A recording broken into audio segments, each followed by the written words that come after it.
Rockstar বর্তমানে megastar Shakib খানের upcoming বহুল প্রতীক্ষিত সিনেমা। আর আজকে এই সিনেমা নিয়ে ডিটেলে কথা বলবো, সাথে কিছু ইনফরমেশনও শেয়ার করব। সো ভিডিওটা ইন্টারেস্টিং হবে, তাই শেষ পর্যন্ত অবশ্যই দেখবেন। ভিডিও শুরু করার আগে ভিডিওতে লাইক আর চ্যানেলটা সাবস্ক্রাইব করে রাখুন, তা না হলে আপনার নানির কোনোদিনও বিয়ে হবে না। তো চলুন ভিডিও শুরু করি। প্রিয়তমা সিনেমার পর থেকে সর্বশেষ রিলিজ পাওয়া প্রিন্স সিনেমা পর্যন্ত আমরা মেগাস্টার শাকিব খানকে অসংখ্য জনরা বিভিন্ন রূপে বিভিন্ন চরিত্রে দেখতে পেয়েছি। Love story, family drama, action, violence, political drama and gangster. তবে এই গতানুগতিক জনরাগুলো থেকে বের হয়ে এসে মেগাস্টার শাকিব খান এবার এক্সপেরিমেন্ট স্বরূপ একটা সিনেমা করতে চলেছেন এবং সেই সিনেমার নাম রকস্টার। সিনেমাটা সম্পর্কে ডিরেক্টর আজমান রুশো জানিয়েছেন, যখন শাকিব খানের সাথে তার একটি সিনেমা নিয়ে কথাবার্তা হচ্ছিল তখন তিনি ভেবেছিলেন শাকিব খান হয়তো অ্যাকশন টাইপের কিছু রেডি করতে বলবেন, তাই তিনি ওইভাবে করে প্রিপারেশন নিয়ে রেখেছিলেন। কিন্তু শাকিব খান তাকে অবাক করে দিয়ে জানায় তিনি যেন মিউজিক্যাল কিছু রেডি করে নিয়ে আসেন। মানে রকস্টার সিনেমার আইডিয়াটা ডিরেক্টরের ছিল না, এটা সরাসরি শাকিব খানের সাজেশনে ডিরেক্টর রেডি করেছেন।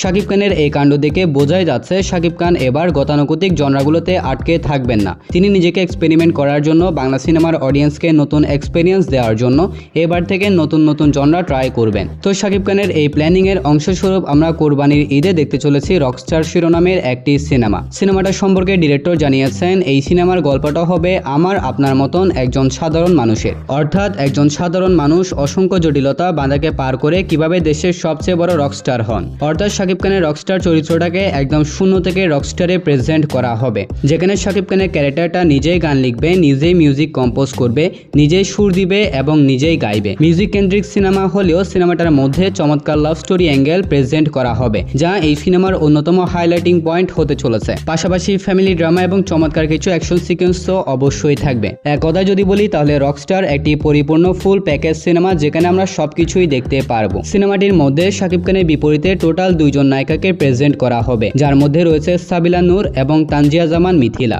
তবে এই সিনেমায় কোনো স্পেসিফিক ভিলেন রাখা হবে কিনা সেই ব্যাপারে এখনো কোনো আপডেট সামনে আসেনি। তাছাড়া আরো জানতে পেরেছি সিনেমাটার মধ্যে টোটাল 10টি গান থাকবে, যেখানে আহমেদ হাসান সানি নামের একজন শিল্পী প্রত্যেকটা গান লিখবেন এবং সুর দিবেন। তবে মিউজিক দিবেন জাহিদ নীরব নামের একজন ব্যক্তি। আহমেদ হাসান সানি সিনেমাটার মধ্যে সম্ভবত 5 থেকে 6টি গান নিজেই গাইবেন। পাশাপাশি জেমস, তানবীর ইভান, অঙ্কন এবং হাবিব ওয়াহিদের গান থাকার সম্ভাবনা রয়েছে অনেক বেশি। তো এটা যেহেতু মিউজিক কেন্দ্রিক সিনেমা, তাই রকস্টার সিনেমার গানের অ্যালবাম এক কথায় হিট হতে চলেছে। তাছাড়া এখানে একটা প্লাস পয়েন্ট রয়েছে, এই সিনেমার ডিরেক্টর আসমান রুশো তিনি এর আগে মিউজিক নিয়ে কাজ করেছিলেন, তাই সিনেমাটার মিউজিক সিলেকশনের ক্ষেত্রে আসমান রুশো নিঃসন্দেহে আমাদেরকে সেরা কিছু গান সিলেক্ট করে দিবেন। সিনেমাটা যারা হলে গিয়ে দেখবে তারা প্রত্যেকটা গানের মোমেন্টে কনসার্টের ফিল পাবে, এতে কোনো সন্দেহ থাকছে না, যার কারণে এই সিনেমার হল এক্সপিরিয়েন্স হতে চলেছে একদম জমজমাট কনসার্ট টাইপের। তবে শাকিব খানের নতুন সিনেমা আসলে সেটা নিয়ে কন্ট্রোভার্সি এবং কপির এলিগেশন তো থাকবেই, এবং রকস্টার সিনেমার সাথেও আমরা এটা হতে দেখতে পারবো। বিকজ প্রথম কন্ট্রোভার্সি শুরু হবে শাকিব খানের গায়ে যে ট্যাটু ইউজ করা হয়েছে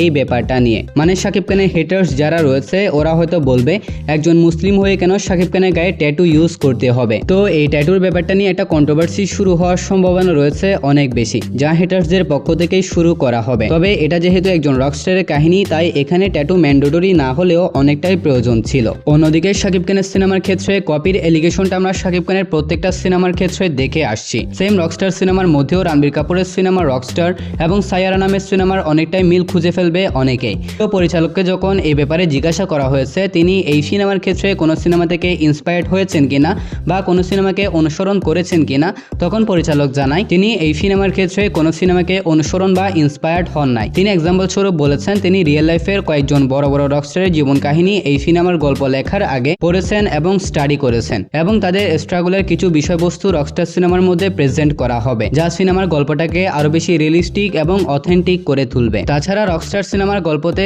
আরো কাজ করেছেন উৎসব এবং বনলতা এক্সপ্রেস খ্যাত লেখক সাদি, তাই গল্পের দিক থেকে রকস্টার যে অসাধারণ হতে চলেছে এতে বিন্দুমাত্র কোনো সন্দেহ নেই। সো ওভারঅল রকস্টার বাংলাদেশে মিউজিক্যাল সিনেমার নতুন মাইলস্টোন সেট করতে যাচ্ছে। যদি সব ঠিক থাকে তাহলে এই সিনেমা যদি ভালো ক্লিক করে যায় তাহলে নিঃসন্দেহে সিনেমাটা বড় ইতিহাস সৃষ্টি করবে। লেটস সি, আগে কিছুই বলা যাচ্ছে না, সিনেমাটার টিজার ট্রেলার গুলা আসুক তখন এই সিনেমা নিয়ে বড় বড় কথা বলবো, এর আগে না বলাই বেটার। তো এটা ছিল আজকের ভিডিওটা নিয়ে যদি আপনার কোনো মতামত থাকে তাহলে কমেন্টে অবশ্যই জানাবেন। ভিডিওটা ভালো লাগলে অবশ্যই ভিডিওতে লাইক এন্ড চ্যানেলটা সাবস্ক্রাইব করতে ভুলবেন না। তাহলে দেখা হবে পরবর্তী আরো একটি ভিডিওতে, ততক্ষণ ভালো থাকবেন, সুস্থ থাকবেন, টেক কেয়ার, আল্লাহ হাফেজ।